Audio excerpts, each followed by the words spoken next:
नमस्कार। पिछले लेक्चर में हमने एक्टिव फॉल्ट्स पे कुछ बात की थी और यहाँ पे हम लोग रुके थे और कोशिश ये थी कि कुछ ऐसे सिग्नेचर्स जो आपको बताए जाएं जो कि धरती की सतह पे हमको मिलते हैं, जो कि अवशेष होते हैं पुराने अर्थक्वेक्स के, और उसको कैसे आइडेंटिफाई किया जाता है और उसका इम्पोर्टेंस क्या है। ये बात भी हमने पिछले लेक्चर में की थी करके। अब आगे बढ़ते हैं। कुछ समय के बाद सीधा आएंगे हम लोग कि हमारे देश में हमने कैसे काम किया और क्या उसकी उपलब्धियां हैं हमारे पास।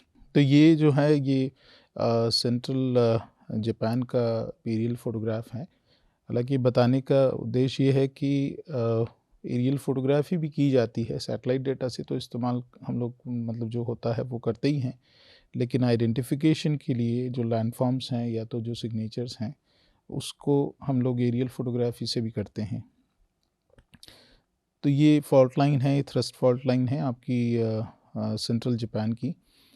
यहाँ पे आप देख सकते हैं जो एरो बताए हैं कि आपके, तो ये सारा जो है एरिया, ये पूरा रिहायशी इलाका है, लेकिन फिर भी इसमें काफ़ी मतलब मैंने जो बार बार इस बारे में चर्चा की है पिछले लेक्चर्स में कि 1995 के बाद यहाँ पे काफ़ी एक मुहिम चलाई गई जिसमें एक्टिव फॉल्ट्स को मैप किया गया और जितने भी इस तरह के एरियाज़ थे वहाँ पे इनको चिन्हित किया गया और अब वहाँ पे कंस्ट्रक्शन अलाउड नहीं है उस एरिया में।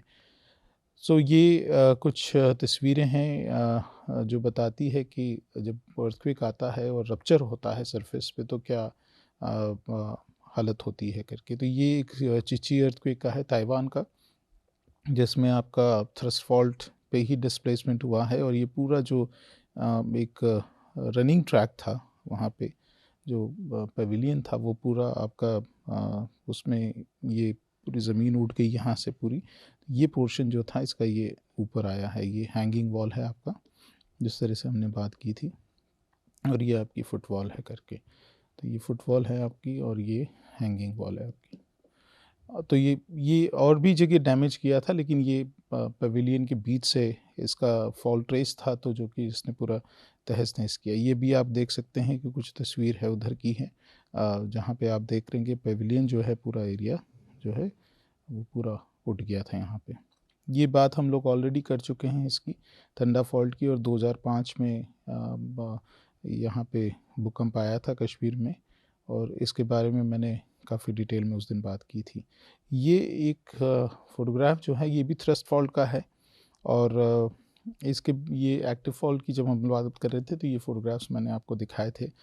तो ये हाजीपुर करके एक जगह है जो कि तलवाड़ा के पास पड़ता है, ये पंजाब का एरिया है करके। अब यहाँ पे एक छोटी सी कहानी मैं आपको कहूँगा करके। अब ये हिस्सा जो है ये उठा हुआ है आपका और यहाँ पे काफ़ी अच्छा एक एविडेंस आपको, मतलब एविडेंस क्या, एक एविडेंस के साथ साथ ये भी है कि लैंडस्केप भी बहुत सुंदर है। आप यहाँ पे अगर इस एरिया में घर बनाते हैं तो आपको बहुत अच्छा एक व्यू मिलता है करके। तो कुछ लोग आए जब हम लोग काम कर रहे थे यहाँ पे, तो उन्होंने पूछा कि आप ये क्या कर रहे हैं। तो हमने बताया कि इस तरह के ये भूकंप प्रेरित एरियाज़ हैं, इसको आइडेंटिफाई कर रहे हैं। तो उन्होंने कहा कि क्या करना चाहिए हम लोगों को करके। तो जब गाँव में कहा कि भाई सबसे पहला सवाल था कि कितने वर्षों बाद यहाँ पे भूकंप आ सकता है। तो हमने कहा कि 100 वर्ष भी लग सकते हैं, 200 वर्ष भी लग सकते हैं यहाँ पे आने में, क्योंकि एक बड़ा अर्थक्वेक को आने में समय ज़्यादा लगता है, एनर्जी स्टोर होनी बहुत ज़रूरी है वहाँ पे। तो उन्होंने कहा हम लोग तो रहेंगे नहीं तब तक। तो ये सोच जो है काफ़ी अमूमन हर इंसान की रहती है कि भाई हमारे समय तो ये नहीं होने वाला है तो हमें क्या चिंता करनी। लेकिन हम लोग जो काम कर रहे हैं वो इसलिए नहीं कर रहे हैं कि हमें क्या फ़ायदा होगा उसका। हमें फ़ायदा होगा अगर भूकंप आया, लेकिन फ्यूचर जो है, भविष्य में क्या लोगों को हम लोग बचा सकते हैं कि नहीं बचा। अब इनका कहना ये था कि सर यहाँ पे तो एक ही घर बना है, अब ये घर डेफ़िनेटली जब आएगा भूकंप तो ये टूटेगा। और पिछले फ़ोटोग्राफ में आपने देखा कि ठंडा में क्या हुआ था, ये सारे घर जो हैं वो इसी के ऊपर बने थे। ये जो पोर्शन जो ऊपर गया था उसी पे बना है, तो इसी तरह से ये घर भी बना है। अब धीरे-धीरे लोग यहाँ पे बसना शुरू होंगे, तो यहाँ पे आबादी बढ़ेगी और घर बनेंगे बहुत ज़्यादा, तब जब नुकसान होगा वो ज़्यादा होगा करके। तो ये बातें हम लोगों से भी करते हैं जब फ़ील करते हैं तो। अब आते हैं स्ट्राइक स्लिप फ़ॉल्ट पे, जो कि हमने एक एविडेंस ऑलरेडी देखा था 1995 का कोबे का अर्थक्वेक का, और कुछ एविडेंस हमने फ़ील्ड फ़ोटोग्राफ्स भी आपको दिखाए थे। अब इसका क्लासिफ़िकेशन एक बार देख लेते हैं और फिर आगे बढ़ते हैं करके। ये भी यहाँ पे डिस्प्लेसमेंट दिखाया गया, ये 1979 का इम्पीरियल फ़ॉल्ट अर्थक्वेक था जिस पे ये हुआ था, और ये आप देखेंगे कि ये पूरा जो है ये यहाँ से ये पूरा रप्चर है आपका। और रप्चर में आप क्या देख रहे हैं कि आपकी जो आसानी से आइडेंटिफ़ाई हो पा रहा है, क्योंकि हमें यहाँ एग्रीकल्चरल जो फ़ील्ड है उसमें जो मेड़ बनी हुई थी वो डिस्प्लेस हुई हैं पूरी करके। तो ये आपकी इस तरफ गई है और ये आपका इस तरफ मूवमेंट है करके। तो ये आप आसानी से देख सकते हैं। इसमें कुछ सिग्नेचर्स जो हमको मिलती हैं वो आइडेंटिफ़ाई करना ज़रूरी है, और सबसे कॉमन जो है, हम बहुत ज़्यादा इसमें डिटेल में नहीं कहेंगे, लेकिन एक जो है ड्रेनेज ऑफसेट जो है, कोई भी नदी या तो स्ट्रीम, छोटी सी एक नदी है, नाला है, वो भी अगर उसकी फॉल्ट के ऊपर से क्रॉस कर रहा है अगर उसको, तो वो जब भी डिस्प्लेसमेंट होगा वो भी आपका बहाव बदलेगा। तो जैसे ये बताया है इसमें इसको, तो ये जैसे ये वाला लाइन है आपकी, ये आपका स्ट्रीम ऑफसेट है पूरा करके यहाँ पे। तो ये आपकी ऑफसेट दिखा रहा है, ये ज़्यादा ऑफसेट दिखा रही, ताकि इसका मतलब ये है कि इसमें भूकंप ज़्यादा आए हैं करके, और इतने मतलब पुराने भूकंप को भी इसने रिकॉर्ड किया है, और कुछ नई स्ट्रीम्स हैं वो कम से कम डिस्प्लेसमेंट दिखाएंगी। तो स्ट्रीम ऑफसेट एक बहुत ही सिग्नेचर, जो इम्पोर्टेंट सिग्नेचर है वो हम लोग लेके चलते हैं। अब मैंने जब बात की थी पिछले लेक्चर्स में भी कि हम लोग स्लिप जो है, स्ट्राइक स्लिप जो होता है, उसको हम लोग कैसे क्लासिफाई करते हैं और उसका नामकरण कैसे किया गया है। तो अगर राइट ब्लॉक आपकी तरफ आ रहा है तो उसको राइट लैटरल कहेंगे, लेफ़्ट ब्लॉक आपकी तरफ आ रहा है तो उसको लेफ़्ट लैटरल कहेंगे। और उसका एक मूवमेंट का एक सेंस ऑफ मूवमेंट की बात भी की गई है, और उसका नाम दिया है आपने कि आपका जो है, अगर राइट लैटरल है तो उसको डेक्स्ट्रल मूवमेंट कहेंगे, और लेफ़्ट लैटरल है तो सिनिस्ट्रल कहेंगे। तो ये आप याद रखिए। अब यहाँ पे अच्छे से दिखाया गया है कि अगर मान लो जो आपके पास स्ट्रीम है, तो वो अगर फॉल्ट के अक्रॉस जा रही है तो आपका वो मूवमेंट इस पे भी आएगा, जो ऑफसेट होगा वो आपको नज़र आएगा इसमें करके। तो ये बताया है कि रेल ट्रैक के हिसाब से कार्टून बनाया है कि सिनिस्ट्रल होगा तो जो लेफ़्ट ब्लॉक है वो आपकी तरफ आएगा, और जो राइट ब्लॉक अगर आ रहा है तो उसको डेक्स्ट्रल स्लिप कहेंगे करके। ये बहुत पहले मैंने एक इनिशियली जब अर्थक्वेक की बात करी तब आपको बताया था ये फ़ोटोग्राफ। ये सैन एंड्रियास फॉल्ट सिस्टम का है, जहाँ पे पैसिफिक प्लेट और नॉर्थ अमेरिकन प्लेट का सबडक्शन और ऑब्लिक कन्वर्जेंस हो रहा है, तो उसका है ये करके। और यहाँ पे ये देखिए कि आपके ऑफसेट ऑफ स्ट्रीम्स जो हैं काफ़ी मतलब हम लोग कहें कि प्रोमिनेंट जो है वो सरफेस पे आपको ये दिखता है करके, ये फॉल्ट।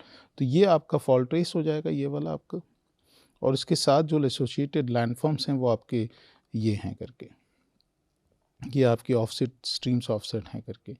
अब ये आपका एक और है नॉर्मल फॉल्टिंग का है, जहाँ पे आपने ये देखेंगे तो ये हिस्सा तो ऑलरेडी ऊपर गया हुआ है, लेकिन ये वाला भी आपका लेटेस्ट अर्थक्वेक का है। तो ये पूरा जो है, ये यहाँ से अगर हम लोग इसको लेंगे तो क्यूमुलेटिव आपका डिस्प्लेसमेंट देगा करके। और सरफेस पे अगर ऐसा, ये सरफेस को अगर हम लोग सैटेलाइट डेटा से देखें तो कुछ इस तरह से ये प्रोमिनेंट वेरी मतलब एकदम it will show a very sharp contact between the two areas. ये बात भी हमने कर ली है, तो इसमें आगे बढ़ते हैं। ये भी स्ट्राइक स्लिप का ही है, और किस तरह से हमको जो मोटा मोटा जो लैंडफॉर्म्स मिलेंगे, एक तो बहुत ही लीनियर वैली मिलेगी हमको, और ऑफसेट ऑफ स्ट्रीम्स मिलेगी, और ड्रेनेज मिलेगा। तो ये राइट लैटरल मूवमेंट है करके। अब आते हैं हम लोग इंडिया के ऊपर, हमारे देश में क्या काम हुआ है उसकी कुछ उदाहरण हम लोग देखते हैं करके। तो ये कोशिश इसमें ये है कि एक्टिव फॉल्ट से हमारे देश में खतरे क्या हैं, और जैसे हमने यहाँ पे कहा है कि फिर से हम उस चीज़ को दोहराएंगे कि एक्टिव फॉल्ट वो है जो पिछले 10,000 वर्षों में उसमें एक्टिविटी हुई है। दूसरा ये है कि आने की अर्थक्वेक आने की लार्ज मैग्नीट्यूड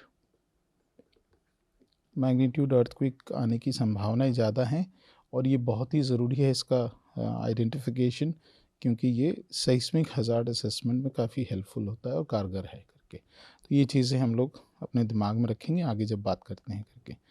तो जैसे मैंने ऑलरेडी इस बारे में बात की है कि हमारे पास 3 एरियाज़ ऐसे हैं जो कि भूकंप प्रेरित एरियाज़ हम लोग कहते हैं, जिसमें अंडमान हो गया आपका, फिर हिमालय हो गया और कच्छ हो गया।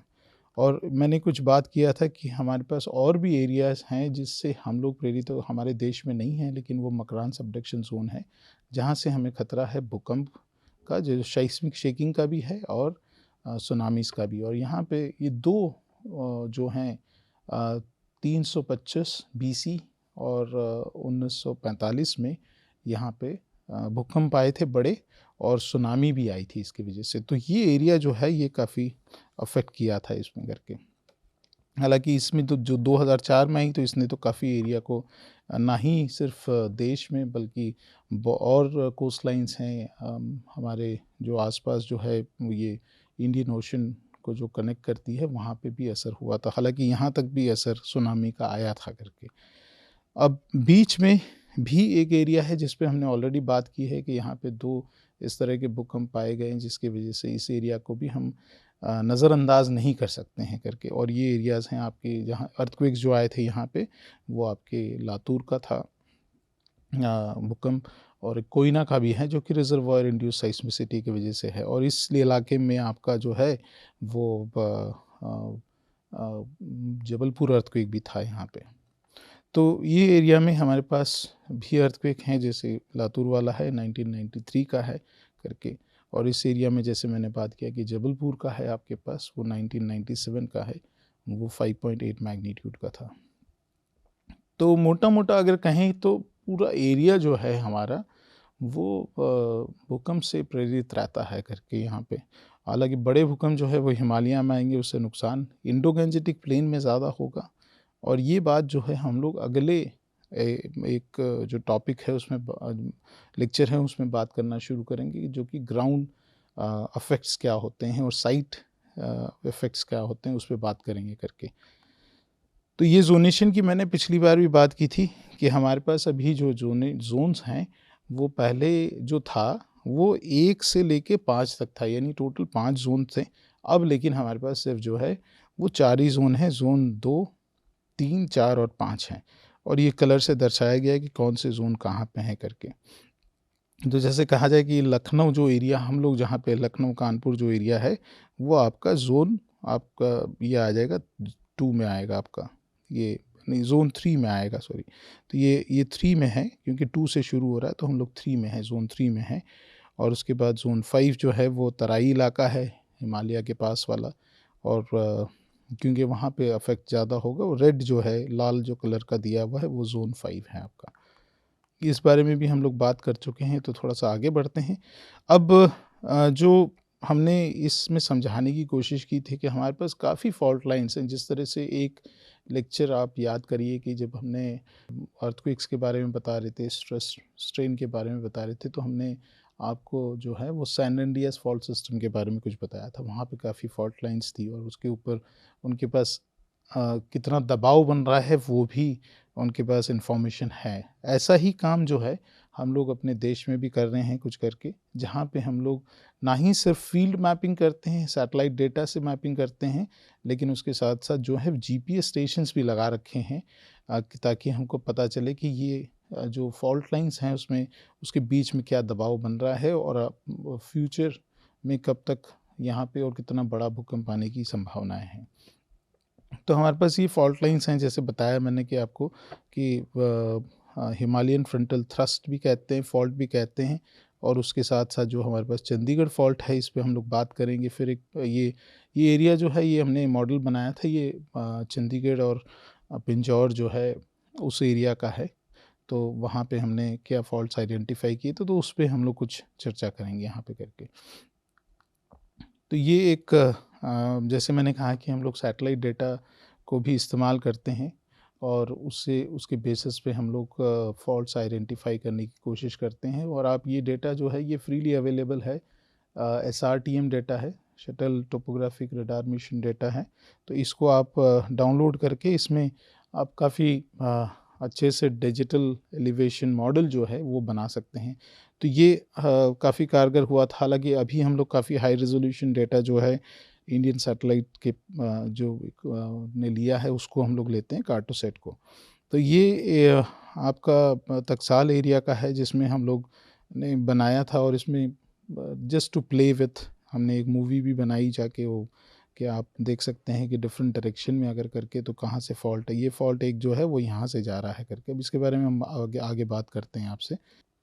अब चंडीगढ़ में जो है, चंडीगढ़ एरिया जो है यहाँ पे कहा तो गया है कि ये बहुत ही वेल प्लान्ड सिटी है करके, लेकिन जब इसको बनाया और जब इसका निर्माण हुआ इस सिटी का, तब प्रश्न ये है कि क्या ये अर्थक्वेक्स को लेके बिल्डिंग्स बनाई गई थी। अर्थक्वेक की जो साइस्मिक वेव से जो अफेक्ट होगा, ग्राउंड एक्सीलरेशन होगा, इंटेंसिटी होगी, उसको दिमाग में रखा गया था कि नहीं रखा गया था।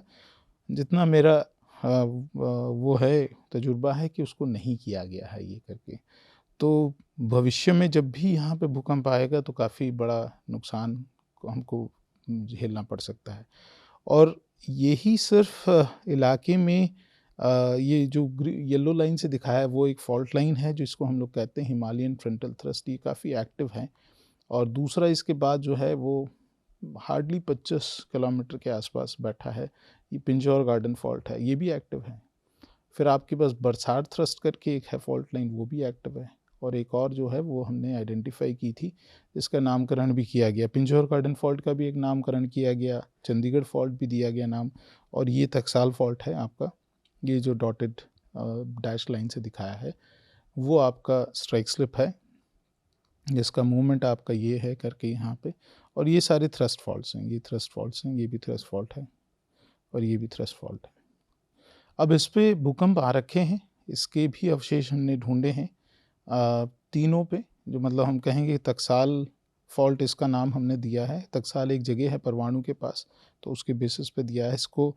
पिंजौर में, पिंजौर एक वैली है, हम लोग पिंजौर दून भी कहते हैं उसको, जैसे देहरादून कहते हैं। तो पिंजौर एक वैली है, उसके पिंजौर में एक गार्डन है जो बना था, काफ़ी फेमस गार्डन है। तो वो और वो करीब मेरे ख्याल से 17वीं सदी में बनाया गया था उसको। तो उसको लेके हमने इसका नामकरण किया, और ये चंडीगढ़ के आस-पास में है तो इसका नाम चंडीगढ़ फॉल्ट रखा गया करके। तो ये फॉल्ट लाइन्स हैं जिसमें हमारे पास एविडेंस हैं कि यहाँ पे 1500 एडी में यहाँ पे अर्थक्वेक आया था चंडीगढ़ पे, और यहाँ पे 2 भूकंप के अवशेष हैं हमारे पास जो कि 1400 और 1600 में आए थे करके। और हम लोग देखते हैं कि पिंजौर गार्डन फॉल्ट के अलोंग जो है वो क्या दिखता है हमको करके। तो जैसे मैंने कहा कि ये पिंजौर गार्डन, ये एक मैप है जो कि आपको दिखाता है यहाँ पे कि ये चंडीगढ़ यहाँ लोकेटेड है आपका, और ये फॉल्ट लाइन सारी जो हैं वो कैसे डिस्ट्रीब्यूट हुई है करके। तो पहले हम लोग ये वाले फॉल्ट पे देखते हैं और पिंजौर का। और ये एक कोरोना सैटेलाइट फ़ोटोग्राफ है जिसमें आप ये वाला जो पोर्शन है, ये स्क्वेरिश जो एरिया देख रहे हैं, ये आपका पिंजौर गार्डन है, ये वाला ये पिंजौर गार्डन है। और फॉल्ट जो है ये इसकी बिल्कुल वैली के यहाँ से निकलता है करके, यहाँ से जाता है करके। तो ये फॉल्ट यहाँ पे, तो इसके अवशेष जो हैं इसको भी पहले जो है वो प्रोफेसर नकाटा ने आइडेंटिफाई किया था, उसके बाद हमने इस पे काम किया है करके, हमारी टीम ने काम किया इस पे करके। तो ये एक पूरा एरिया है जिसमें आप नदियों के नाम और लोकेशन के नाम दे रखे हैं। ये कालका जी एक जगह है, इसके ऊपर ही टकसाल बैठा है, तो इसी के बेसिस पे हमने इसको टकसाल फॉल्ट नाम दिया है ये करके, ये वाले एरिया को, ये फॉल्ट को हमने नाम दिया है। तो अभी इसी पे बात करेंगे, आगे टकसाल पे भी बात करेंगे, और कंस्ट्रक्शन क्या वहाँ पे होना चाहिए था कि नहीं होना चाहिए था। अब पहले देखते हैं कि ये जो पिंजौर गार्डन है, ये गूगल इमेज है, पिंजौर गार्डन है। ये मैंने जैसे कहा कि 17वीं सदी में बना था या 16वीं सदी में बना था, अभी हम देखेंगे, इसमें कुछ मेरे पास है उसकी तस्वीर भी। तो ये काफ़ी सिस्टमैटिक बना है, और ये की देन है, मुग़ल गार्डन है ये। और मुग़ल्स का अक्सर ये रहता है कि जो एक कंसेप्ट था बनाने का, वो ये रहता है कि ये बीच से एक पानी की एक नहर टाइप बनाते हैं, ये वाटर पाथवे बनाते हैं जिसमें, और ये अमूमन सारे गार्डन्स में, इवन कश्मीर में भी आप देखोगे तो इस तरह की वो मिलेगी। दिल्ली में कुछ गार्डन्स हैं उसमें भी ये इसकी छवि मिलेगी, और यहाँ पे भी उन्होंने यही किया था करके। तो ये साइड में जो कौशल्या नदी है वहाँ से ये पानी टैप करते थे, और यहाँ से इसको ये पूरे गार्डन से इसके पानी का ये बहाव था करके। अब उन्होंने क्या किया कि ये एरिया में ये जो पोर्शन है, ये अभी तो फ़ोटोग्राफ में आपको नहीं समझ में आ रहा है, लेकिन ये अब ऊपर है, ये अप है, ये डाउन है। तो ये एरिया से उनको ग्रेडियंट मिला एक बहुत बढ़िया सा करके, क्योंकि टोपोग्राफ़ी अच्छी थी और तो ग्रेडियंट मिला। लेकिन ये अनजान थे कि ये भूकंप का कुछ अवशेष हैं करके, इनको नहीं पता था करके। तो इन्होंने यहाँ पे ये बनाया। तो अभी हम देखें अगर कि ये फ़ॉल्ट जो है वो यहाँ से जा रहा है आपका, ये वाला फ़ॉल्ट ट्रेस है आपका इसका, जो कि मुग़ल गार्डन बिल्कुल उसी पे बना हुआ है करके। उसके बगल में इस एरिया में ये होटल बनी हुई है। ये पुरानी होटल है, क्योंकि इसके बाद जो है इस पे कुछ आप राजस्थानी कल्चर को भी देखते हैं तो ये होटल वहाँ बनी है, ये एग्ज़ैक्टली उसी के ऊपर बैठी हुई है करके। तो ये आप देख सकते हैं टोपोग्राफ़ी है। तो ये यूजुअली अलाउ नहीं करना चाहिए, क्योंकि अगर जब हमको पता होता तो ये हम इसको कंस्ट्रक्शन नहीं अलाउ करते।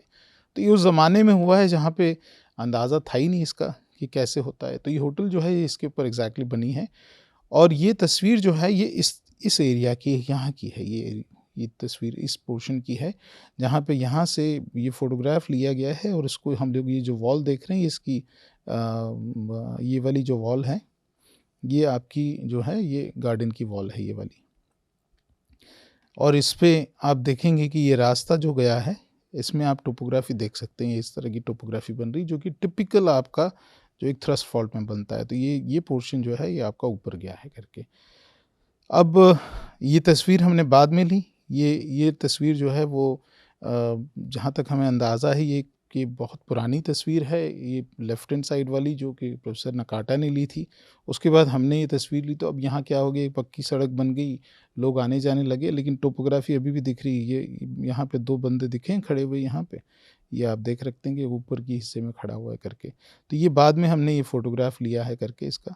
अब जैसे मैंने कहा कि ये जो गार्डन था, ये आपका बना था करीब 17वीं सदी में, और ये इसमें छवि जो है वो मुगल्स की छवि है। लेटर ऑन उसको जो है वो राजस्थानी जो राजा महाराजे थे उन्होंने कुछ इस पे इज़ाफ़ा किया है। तो आप ये कुछ देख सकते हैं, ये जो छतरी बनी है वो उसी का है करके। लेकिन ये स्लोप जो दे रखा है यहाँ पे, ये आपका स्लोप दिख रहा है, ये कंस्ट्रक्शन जो है वो स्कार्प पे हुआ है, फ़ॉल्ट स्कार्प पे। तो इसका जो है क्लियर कट एक है कि यहाँ पे आपका ग्रेडियंट मिल रहा था आपको, ये कुछ इस तरह से था। तो यहाँ पे आपका जो है वो मेन स्टेप बना है, यहाँ से आपका झरना आ रहा है करके, तो वो पानी बीच से बहता है करके। तो वो ग्रेडियंट जो था नेचुरल ग्रेडियंट इस्तेमाल किया गया यहाँ पे। तो फिर हमने यहाँ पे इस पे काम भी किया। अब जैसे चंडीगढ़ की बात करें हम लोग, तो चंडीगढ़ जो है वो हम लोग कहते हैं वेल प्लान सिटी है, लेकिन इस एरिया में आपका चंडीगढ़ का ये वाला जो पोर्शन है, इसमें जो है आप ये देखेंगे कि ये फ़ॉल्ट स्कार्प है, जो कि ये इंडो गैंजेटिक प्लेन है एरिया जो है, और ये हिमालयाज़ है आपका। और बैकग्राउंड में थोड़ा-सा बहुत लाइट आप देख पा रहे हैं कि ये हिमालय की श्रृंखला यहाँ पे है करके, पीछे हायर हिमालयाज़ और लेसर हिमालयाज़ दिख रहे हैं आपके। तो ये आपका फ़ॉल्ट स्कार्प है, काफ़ी ऊँचा है, करीब 35 से 40 मीटर ऊँचा है। तो यहाँ पे ये बताता है कि बहुत सारे अर्थक्वेक यहाँ पे आए हैं, ना ही 15वीं जो 16वीं सदी का 1500 एडी का जो अर्थक्वेक था वो आया, लेकिन काफ़ी आए हैं करके।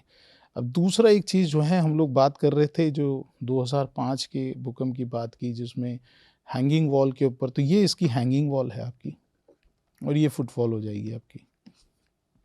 अब हैंगिंग वॉल के ऊपर कंस्ट्रक्शन कम से कम होना चाहिए, और बहुत अच्छे से कंस्ट्रक्शन होना चाहिए। यहाँ पे ये बिल्डिंग बैठी हुई है, ये बिल्डिंग है हमारी वेस्टर्न कमांड की है, आर्मी की एडमिनिस्ट्रेटिव बिल्डिंग है, जो कि काफ़ी नुकसान हो सकता है जब फ्यूचर में अर्थक्वेक आएगा। तो इस एरिया में भी हमने काम किया है। अब ये तस्वीर जो बता रहे हैं, ये आपकी वेस्टर्न कमांड का मेन गेट है जहाँ से एंटर होते हैं। ये पोर्शन अगर ध्यान से आप देखेंगे तो ये ऊपर है करके, ये वाला ये है, और ये डाउन है। तो ये आपकी हैंगिंग वॉल है, और ये आपकी फुटवॉल है। तो ये फॉल्ट जो है वो यहाँ से गुजरता है आपका, ये ऐसे जाता है यहाँ से। तो इसमें अभी नया कंस्ट्रक्शन क्या किया गया है, एक यहाँ पे बनाया गया है, ये है ऑफिसर मेस है।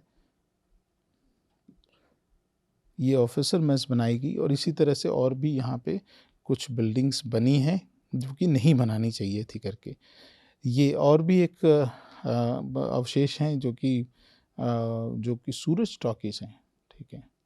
ये फॉल्ट जो है उसके नीचे से निकलता है एग्ज़ैक्टली, तो जब भी भूकंप आएगा तो ये पूरा एरिया जो है इस और ये बिल्डिंग्स जो हैं इस तरह की डैमेज होगी।